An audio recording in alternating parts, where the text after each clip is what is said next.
I can see that people are joining us. That's great. And welcome everyone. I'm Susan Demas, the executive editor here at Lincoln Square. And joining me today is Lisa Graves, and she is an award-winning investigative researcher. She writes Grave Injustice, which is a newsletter here on Substack for Courier Newsroom. And she is also a contributor at Midas Touch and Legal AF. But coming up on September 30th, she also has a new book coming out that is extremely well timed. It's called Without Precedent, and it's on John Roberts, 20 years after he joined the court. Wonderful timing to have you here as the Supreme Court has been looking at their docket for the next term. Thanks so much for joining us, Lisa. Oh, Susan, thank you so much for inviting me. It's a joy to be here, and I'm excited to talk with you, even though it's not good news where we are with the Supreme Court, but I appreciate the chance to have these conversations about what's happening, how we got here, and what we can do about it. Thank you. Yeah, and just so the full title of Lisa's book is Without Precedent: How Chief Justice, there we go, how Chief Justice Roberts and his accomplices rewrote the Constitution and dismantled our rights. And so you have been watching John Roberts for decades, starting with his 2005 confirmation after being nominated by President George W. Bush. And a lot of political observers have, called him an institutionalist, and they insisted that he would restrain Trump's excesses, which has certainly not been the case, especially during Trump's second term. So, what do you think people have gotten wrong about John Roberts, and why? Well, I first examined John Roberts' record in 2002, and then I was worried about him becoming a judge because I thought that he was going to be sort of the anti-suitor, a more stealth version of Robert Bork. He was Mm, someone who had this affect. It may be real, of this mildness, but in reality, he yes, had been devoted to this right wing agenda. He cut his teeth as one of the sort of revolutionaries in the Reagan administration, one of the lawyers advising the attorney general, someone who clerked for Bill Rehnquist, someone who devoted hundreds and hundreds of hours to blocking reforms of the Voting Rights Act in order measures to basically undo a decision that Bill Rehnquist helped put into law. And so I've been concerned about him for a long time. When he was confirmed to the DC Circuit after the Republicans took the Senate in 2003, I was convinced that he was going to be nominated to the Supreme Court. And so I mm, asked that he not be given a recorded vote where the members would be, on the record saying that they supported him or opposed him, because I wanted to preserve their opportunity to vote against him when he was nominated to the Supreme Court in 2005. And then I was astonished at his performance at that confirmation hearing, where he mm, assured the American people that he would be an umpire calling balls and strikes, and a right. lot of people bought that bit of PR spin. It's been sticky, but he Yes. is not an institutionalist. He has done tremendous damage to the Supreme Court and to our freedoms. And I really think people need to understand more about John Roberts and who he is and what he's done. Right. And you brought up Robert Bork, who was nominated by Ronald Reagan back in the 80s, and Democrats were successful in torpedoing his nomination for being too far right. And, that has been brought up by Republicans as, their claim that that's when Supreme Court nominations became so highly political, and they had no choice but to retaliate and keep nominating ever further right justices to the court. Um, and John Roberts, for a long time, I think, was considered, a real, moderate figure in Washington. Kind of stood in contrast to Clarence Thomas and Samuel Alito, who have been pretty vocal about their political leanings, and especially Alito has been very eager to fight with the left and lash out in many speeches, which used to be considered verboten for Supreme Court justices, not anymore. But to me, and you've been observing John Roberts for far longer than I have, especially at a micro level, but I feel like the veneer of him being the affable balls and strikes judge really started to completely fall apart last year with his immunity decision for Trump. Then it seemed like there was no veneer left. I think that's right, Susan. I think that the mask fell. We could really see clearly who John Roberts is and what his objectives are. Because what John Roberts did, as the New York Times reported from sources behind the scenes, was that he orchestrated that decision to give Donald Trump unprecedented immunity from criminal prosecution, to basically say, as a matter of law, that when a president engages in so called official acts, he cannot be held accountable for violating criminal laws, for violating our laws. And that had the effect of, in essence, exonerating Trump retrospectively and paving the way for his return to power by stopping that trial from proceeding, and by sending a signal to some Americans that Trump did no wrong and could do no wrong. And when I thought about that a lot. As that was coming, I feared that that was what was going to happen with what the Supreme Court had already done in the Colorado case, what I knew Robert's track record to be. And I thought about this notion of um, John Roberts as an umpire, and I think that actually he Mm. maybe I could call him a Trumpire, because since the Trump appointees have joined the court, he's had a supermajority now Right. to push this agenda forward. There has been no need to negotiate or deal with a swing vote. He's been able to fully begin to enact this agenda, and you can see that in that immunity decision, which was devastating to the core tenet of American governance, which is that no one is above the law. In fact, during Roberts' hearing on his nomination to the Supreme Court, he pledged to the American people that he accepted that principle, that no one is above the law. That was actually the headline in the New York Times after that day of his nomination, was that he agreed that George W. Bush, for example, was not above the law. But when it mattered most, when Donald Hmm. Trump was asserting that he was above the law, John Roberts moved heaven and earth to give him that immunity. But more than that, over the past year, as you've been talking about and your colleagues have been talking about, and people across the country have been talking about, this Roberts court has been in the midst of uh, overturning decision after decision after decision of lower court judges based on longstanding law, statutes, precedents, and facts, and has been doing so to allow Trump to do almost anything he asserts he has the power to do. And so the constitutional crisis that began last summer has been compounded exponentially by the actions of the Roberts Court this year. Yeah.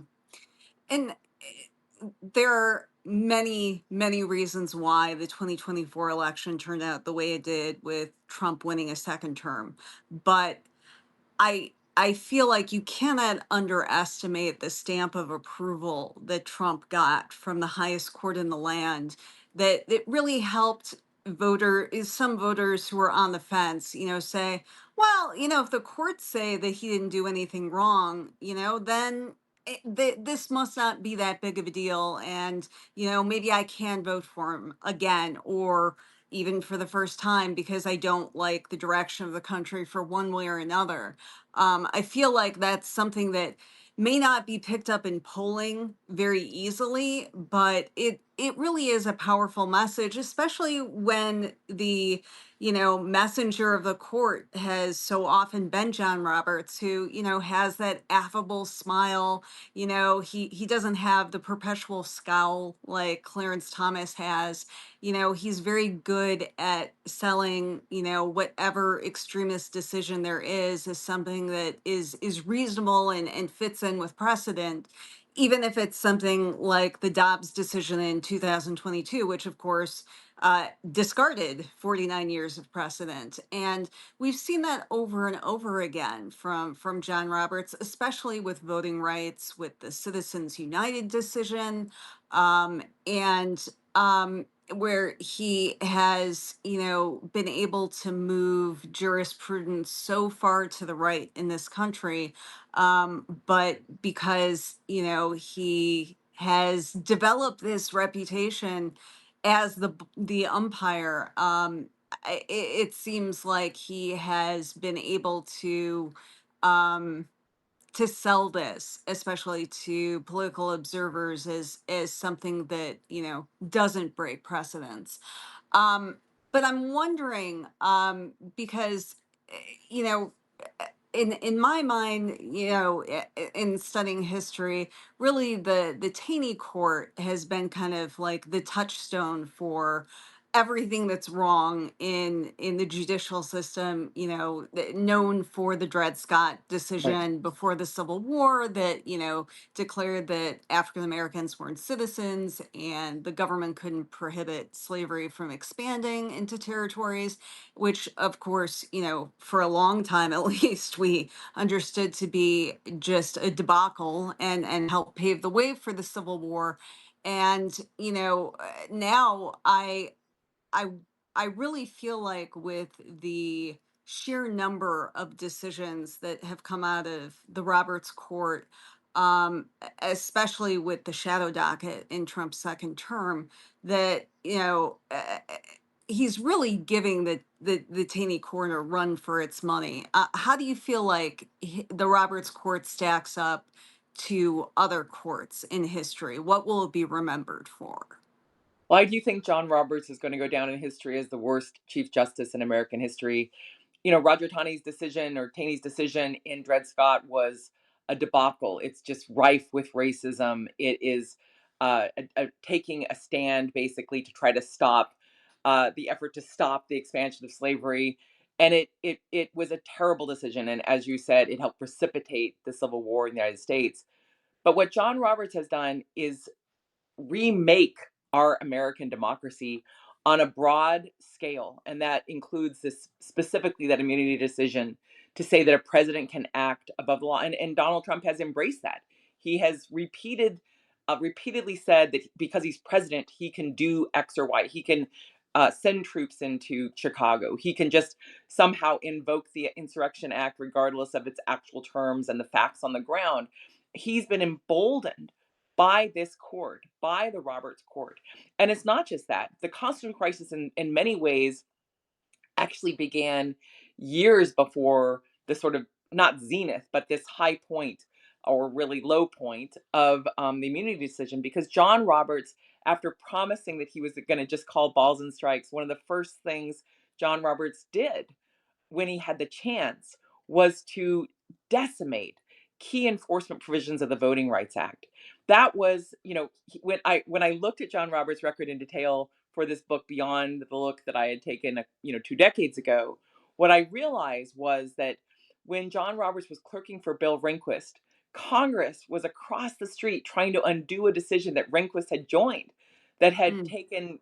taken key basically taken a key tool out of the Voting Rights Act by changing the interpretation of Section 2 of the Voting Rights Act.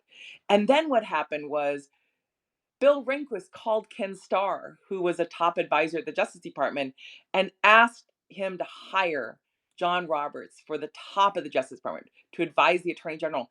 And what job did John Roberts get? He got the job as the point person on the Voting Rights Act. He had no experience in voting rights at all. He wasn't a voting rights lawyer. He was just 2 years out of law school.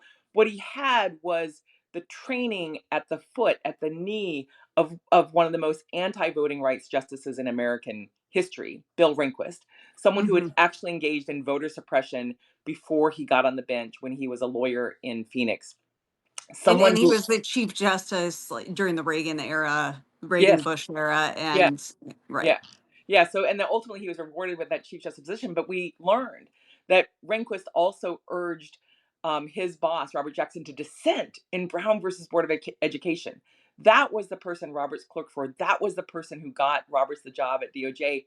assailing efforts to protect the Voting Rights Act.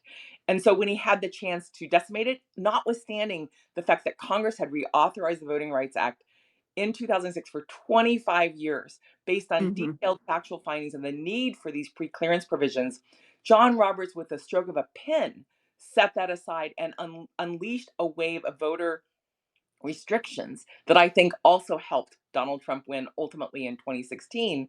But not just that, it was the Roberts Court that issued the Citizens United decision that kneecapped Congress in its ability to regulate the spending of outside money by these billionaires. And what we've seen, of Hmm. course, how these billionaires have come to the aid of Trump, not just Elon Musk, but Peter Thiel and others. That's the case. One of the cases that this court will hear this term is a case that stems from the amount of money and the coordination between J.D. Vance and Peter Thiel. But that's not all. The Roberts Court has also cleared the way for these maps, these unfair maps, even maps where lower court judges have found that they have a absolute racially disparate impact, where there was bleaching out, for example, of Black voters from the first district in South Carolina, the Nancy Mace's district.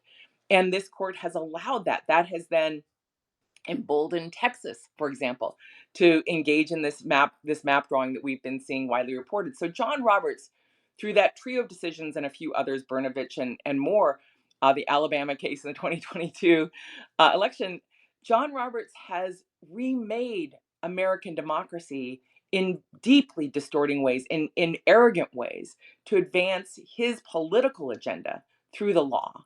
And so that's, I mean, that plus that immunity decision, which takes out one of the core pillars of our democracy, I think makes him the worst justice. And I think he will be seen by history as someone who paved the way for this authoritarian regime to engage in excesses that have already lost some Americans their lives.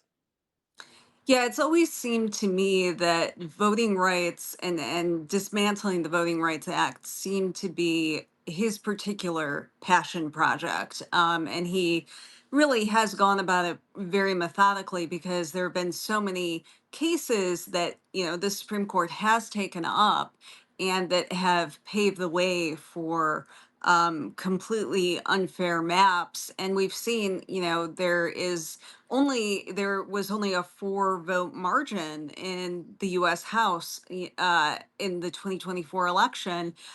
There was a mid-year, and I say that very loosely. There was redistricting right after the decennial Yeah, census in North Carolina that really provided that 4 seat margin, and yeah, it's been this history of the Supreme Court. Greenlighting all of these specious practices that have helped get us to this point where, frankly, there are so many people, members of Congress, who run in completely safe yeah. seats that their only threat is through the primary process. And we've seen that Donald Trump holds just an enormous amount of sway in those Republican primaries, so that there is this perverse incentive for Republican members of Congress to take votes that don't benefit their constituents Yeah. just because they want to prevent a primary from Donald Trump, because they have nothing to fear from a general election because their seats have been so gerrymandered. And And so, can I add, yeah, can I jump in there? absolutely. Because you're exactly right. And it's not just Donald Trump, it's the billionaires who are backing him, like Elon Musk, willing to put up money to attack them in the primaries. And as you point out, what that does is it has a devastating impact on substantive policy by pushing those members to vote against their constituents' interests, like rural hospitals. They're going to be affected by this big billionaire bailout bill that Trump, pushed through with their help. But also, I think it is a fundamental driver of extremism on a substantive level, not on the legal policy level, but in the rhetoric, because they have to appease Trump in order to keep that seat. They don't have to appeal to the general population. They do not have to appeal to the general election, because the districts are cut in such a way that the only person they're really answerable to is Trump and not Right. the vote. Yeah, which obviously, the concept of one person, one vote has really been perverted here. And I wanted to talk with you about the Citizens United decision because, back in 2010, I'm not sure that everyone realized what an earthquake it would be in politics, but it's really undeniable at this point. I mean, the sheer amount of money that is awash in our political system is incredible. And it's such a driver of everything. I mean, the fact that JD Vance is our vice president, you can see the through line Yeah. because his campaign was, funded by a billionaire, Peter Thiel, for the US Senate. And then, within a year, he's on the presidential ticket. I mean, that is really unprecedented in modern politics. And just the idea that billionaires now can, make these powerful candidates and break them. I, Talk to us a little bit about what that's meant for the political process. Yes, that decision, that Citizens United decision, which I wish were called Billionaires United, but the name of the case was Citizens United, stemming from a group that actually spent money to help get Clarence Thomas on the court before it was much more famous. But that Hmm. Citizens United decision was really orchestrated by John Roberts. It had a second oral argument to focus in on overruling longstanding and recent precedents. And so when what had happened in the United States, just to go back and then see where we are, but Congress had passed a series of anti-corruption measures, the Federal Elections, Acts, the FECA, and their amendments, and they were designed to say that a person could only give so much money, a cap. There was a cap on how much a person could give to a candidate or to a party, to a campaign, and it had to be disclosed. So there was both disclosure and limits. That the Supreme Court, of 40 years ago said, hey, you can self finance your campaign. David Koch eventually did that in 1980. But those rules held. They held until the mid 90s, when the Wall Street Journal actually reported that there was a breach in that in the prohibition on dark money, because a group out of Kansas that turns out was tied to Charles Koch was spending the cash for the congressional delegation in Congress. So there were hearings and hearings and hearings. What are we going to do about this soft money that's getting around those rules, those hard money rules? So Congress passed the Bipartisan Campaign Reform Act, BICRA, which is known as McCain-Feingold. Right. And the initial review of that by a Supreme Court that had Sandra Day O'Connor on it, um, was that was constitutional. That these limits, saying that if you're going to spend money right before an election, it's probably to influence the election. So we should know who the big donors are, and other provisions. That and a related set of regulations were what came before the Supreme Court in Citizens United, and John Roberts didn't have the votes, it looked like, on that first oral argument. So had the case argued again. And then what Mm. happened was that Jenny Thomas literally worked with Cleta Mitchell, who's now more famous, to create Yes. a nonprofit group to take advantage of the coming Supreme Court decision overturning those rules and allowing this outside money to be, spent without disclosure. What also happened was Jenny Thomas received $500,000 from Harlan Crow. This is reported by Politico in a series of stories. Who's been a And longtime benefactor of yeah, conservative Supreme Court justices. yes, and his money helped support John Roberts' confirmation, actually, way back in 2005. But in 2009, he was giving a $500,000, $500,000 stake Jenny Thomas in her new nonprofit. So much so that on New Year's Eve of 2009, before the decision came down, Jenny Thomas was rushing her papers into the state in order to be able to cash that check, and then got her organization standing up. And then a couple weeks later, the court issued that decision, a 5-4 decision that Clarence Thomas should have recused from. It would have been 4-4, upholding those campaign finance rules. But instead, he voted to strike them down, and in his arrogance, even wrote a concurrence saying disclosure would violate the Constitution in his view, because spending money is speech, and if Right. you disclose it, people might be chilled from spending money as speech. But Yeah. the other part of that decision that John Roberts signed on to was this notion that this was just going to be level the playing field for corporations and for labor unions. That was the sort of talking point that came out of that ruling. Mm. Justice Stevens dissented and said the American people recognize that there are a lot of problems with the political system, but more money, in politics is not one of them.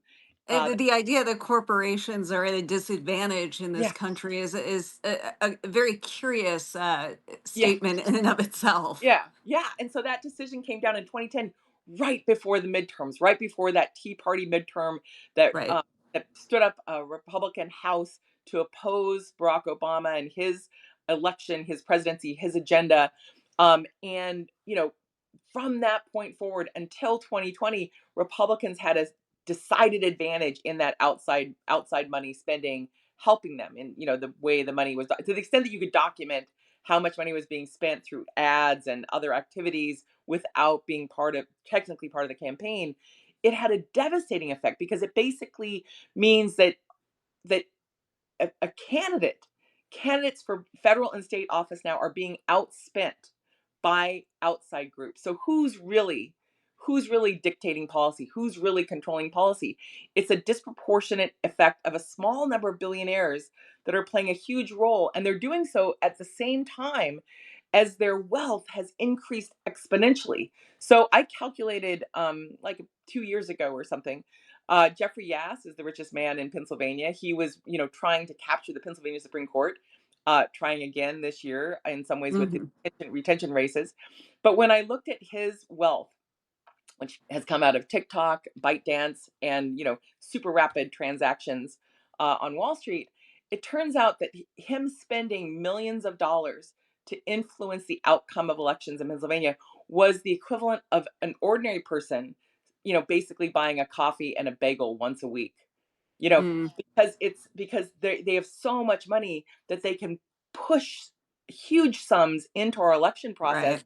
in ways that ordinary people cannot. Ordinary people Right. can. I mean, we saw that with Elon Musk in the Yeah. 2024 election with his supposed $1 million giveaways, Yes.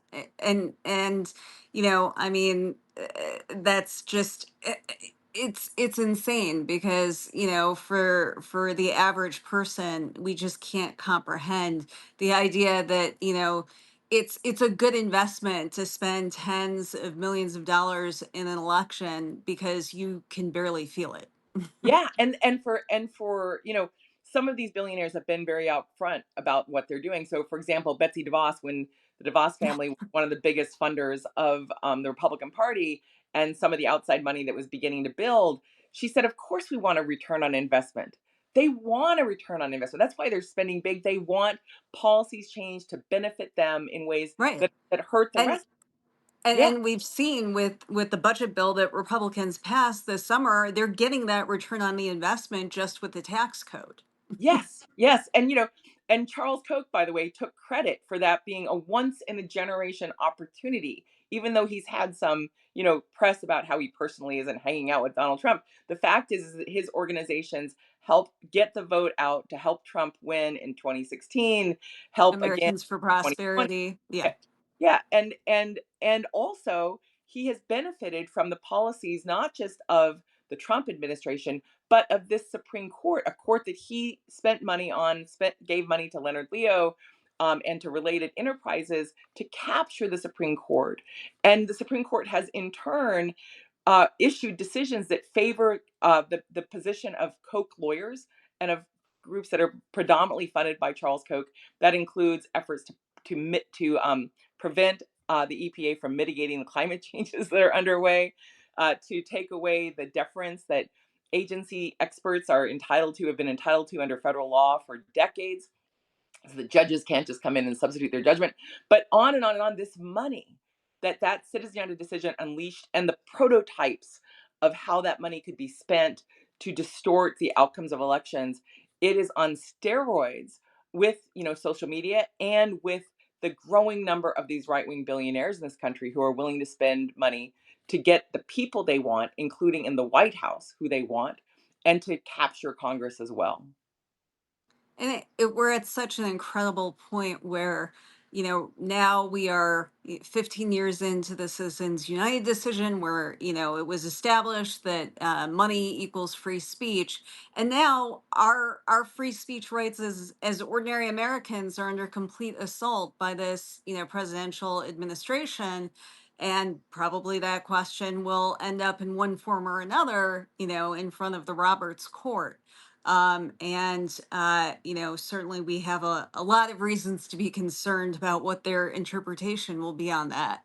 I wanted to talk a little bit about the ethics question, which I don't think we can separate from, money being awash in Yeah. politics with Harlan Crow and other billionaires having invested so heavily in these federalist judges like John Roberts and the court. But John Roberts has, it has just refused to have an enforceable code of conduct for the Supreme Court. We've had a number of scandals. I mean, John Roberts' wife, has Yeah. had business before the court. She has made, millions of dollars in her own right. There have been, really serious ethical questions with Clarence Thomas and the other justices. What kind of reforms do we need to see on the Supreme Court? Which I'm sure would never be enacted until we're in the post Roberts Court era, but nonetheless need to happen. Well, there's a couple things. So I do think I really appreciate your raising the point about Jane Roberts and how John Roberts has become the wealthiest justice on the Supreme Court because of her headhunting career, that has placed people in top law firms that argue before the Supreme Court. And that's not all. We don't know the true source of the income for Jenny Thomas. We've seen some disclosures. Jane Mayer reported about how at least one group that has paid Jenny Thomas's salary has appeared before the court. We know from Washington Post reporting that Leonard Leo made secret arrangements for Jenny to be paid through one of the nonprofit groups that submits briefs to the Supreme Court. We know that there's been no disclosure, there's no required disclosure of Jesse Barrett and who his clients are. And I mean, that alone, the idea that there are people who are hiring the spouses of Supreme Court justices without the public knowing who's really feathering their nest is a problem. But then what we do know, for example, about how much Harlan Crow, the Nazi memorabilia collecting billionaire, who's been funding trips for Clarence Thomas and Jenny Thomas on the private jet, on the private super yacht, at the resorts. Harlan Crow, according to a tally by Fix the Court, along with other billionaires, given Clarence Thomas more than $4 million worth of gifts that we know of over the past couple of decades, and he's Yeah, not and there's alone. been just meticulous reporting on this, by ProPublica and Yeah, others. yeah. But yet, no reforms have been enacted by John Roberts. Well, and that's right. Roberts has stood in the way of those reforms, has tried to block Congress and stall Congress from doing anything. Has even asserted that Congress doesn't have the power to do anything. But it's worse than that, because John Roberts, in my view, sought to affect the process in the Senate by announcing the existence of a code of conduct. Hmm. Code of conduct, not an enforceable one, but the existence of it on the eve of a vote that was to be cast by the Senate Judiciary Committee to issue a subpoena, to allow the issuance of a subpoena to Harlan Crow and Leonard Leo. And at that time, that was after all of that tremendous, excellent reporting by ProPublica and other outlets, but in particular the ProPublica reporting.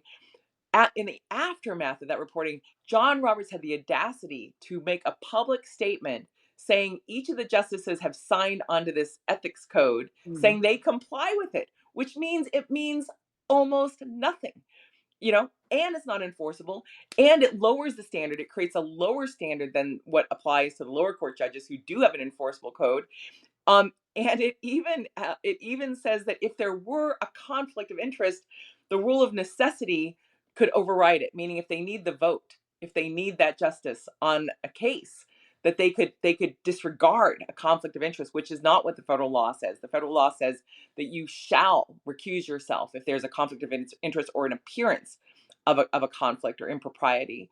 And so John Roberts has been an obstacle to the necessary reforms to protect the integrity of the court, and the public gets it.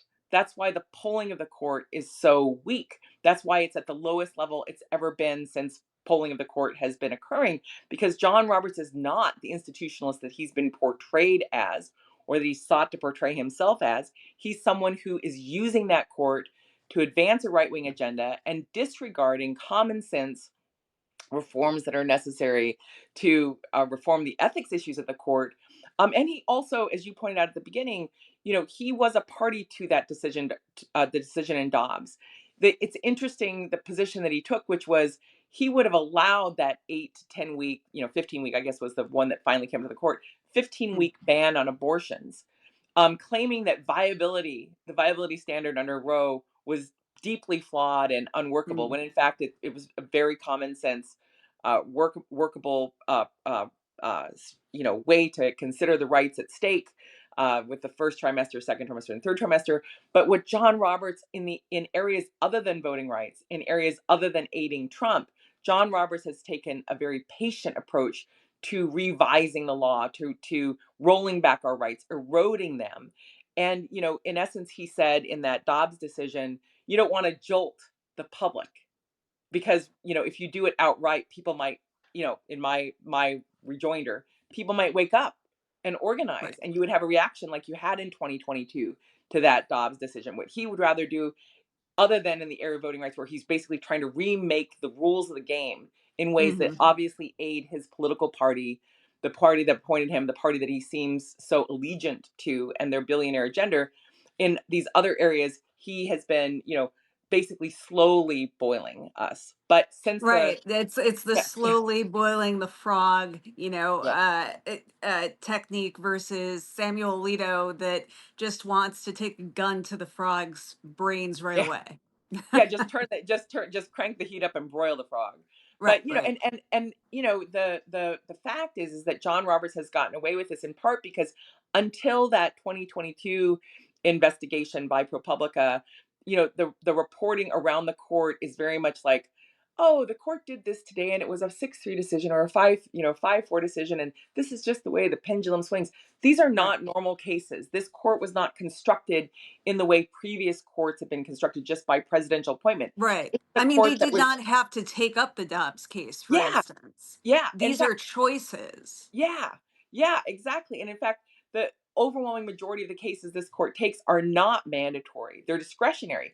This court gets over 8,000 petitions a year requesting that it hear the case, and it takes only 60 to 70 for oral argument. And then we've seen when Donald Trump is seeking an emergency order to overturn a lower court ruling, they take up a substantial number of those and then bend the law, twist the law in his favor by overturning those well-reasoned lower court temporary restraining orders.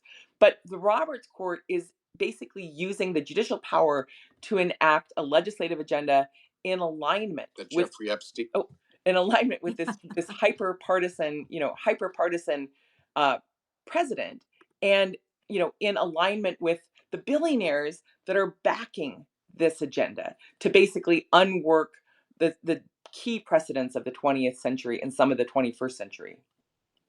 Yeah, I wanted to talk about, the moment that we're in now with the cases that the Supreme Court has been weighing in on for Donald Trump this term. And, they haven't been, taking up oral arguments. They've just been, green lighting the vast majority of his policies, which they don't have to do. This is a choice. And oftentimes they have been, issuing these, go ahead and let's just see how it goes with whatever immigration policy or that the Trump administration has come up with, or with this issue of impounding federal funds that Congress has already appropriated, which my understanding of the Constitution is pretty clear. I'm not a judge or a lawyer, but nonetheless, the idea that Congress decides spending, is kind of a basic part of Article One. But there you go. But it's been fascinating to me that while the Supreme Court has been more than willing to expand its own power, as the final authority and to bless what Trump has been doing, they've been very eager to take away the power of the lower courts that have been trying to restrain Trump. And he's been losing upwards of 90% of cases at the local level, with his motions. So,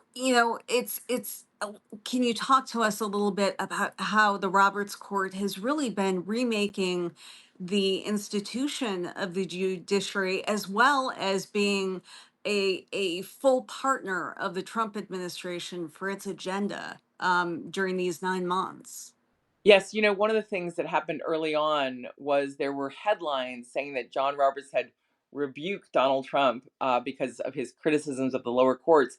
I thought the so-called rebuke was pretty sly. He basically Mm, said, they don't have the final say, so stop criticizing them, which seemed like a wink and a nod. I do.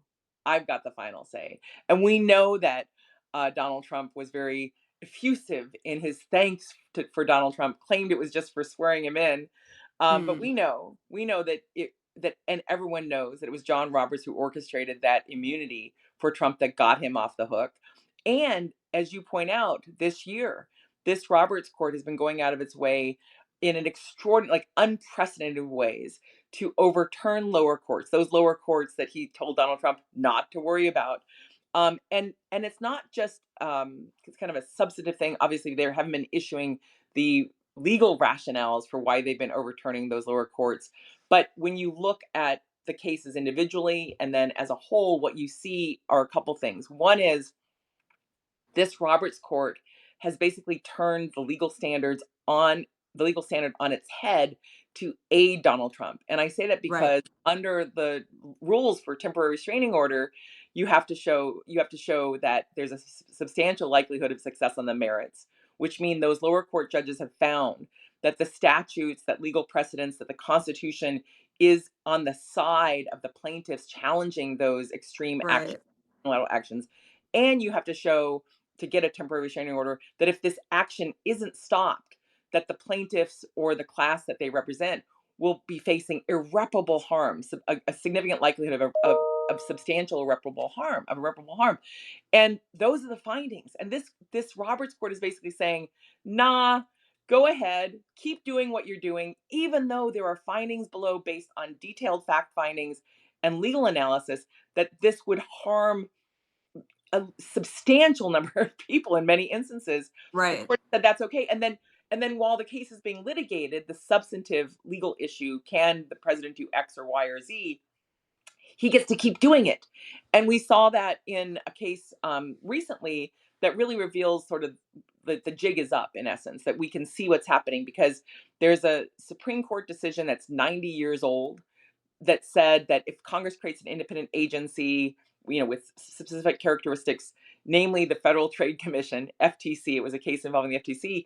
If they say that this independent agency needs to be independent and the president can't fire someone on that commission without cause for negligence or not doing their job, that is the law of the land. That's been the law that has applied to the 10 presidents basically since right, that time.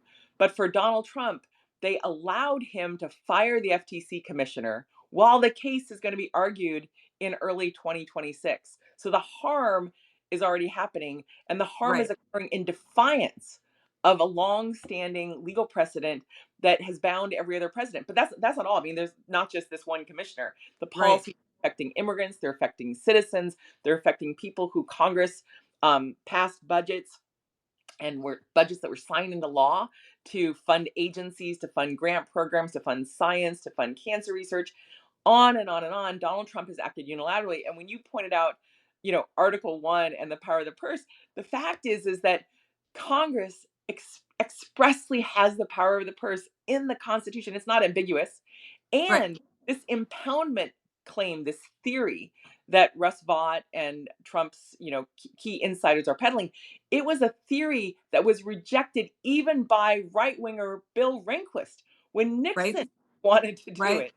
So this is an outlier, outrageous theory that is allowing Trump to basically reallocate the money, our money, that Congress has negotiated and specifically allocated for specific things to basically do what he wants. That is in furtherance of Trump as with king-like powers, not the Yeah. powers to execute the law, to be the executive executing the laws passed by Congress, but Trump as the final decision maker about where money goes, which is not how our system works.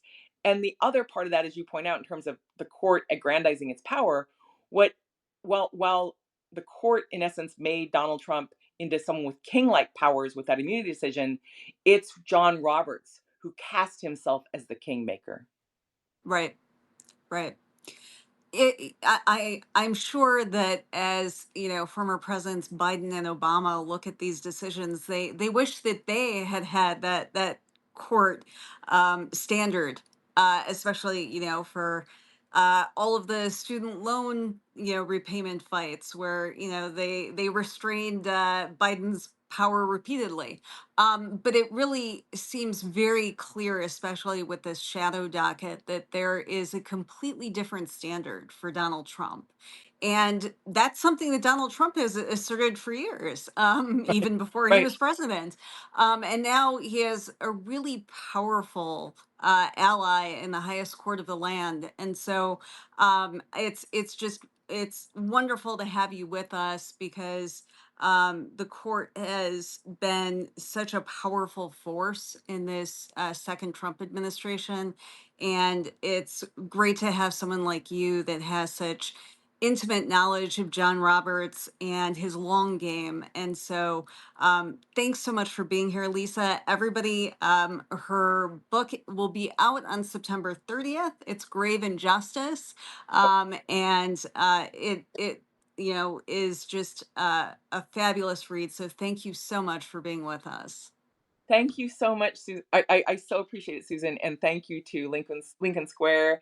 Thank you for having me on First Draft. Thank you, everyone who tuned in. And yeah, you can read more about that student loan case in my book. I talk about how this court is behaving in such a partisan way, and that's a significant example of the double standard for presidents of one party versus another. But beyond that, it's not just the double standard. It is a new set of rules that are empowering and enabling Trump to push forward with this authoritarianism in ways that endanger us all. And you can keep up with Lisa every week with her newsletter, Grave Injustice, where she will take on what the Supreme Court is doing from week to week, which, with them coming back, will be all the more important. So thank you again, everyone, for tuning in today. Thank you. Thanks, Susan. Thanks.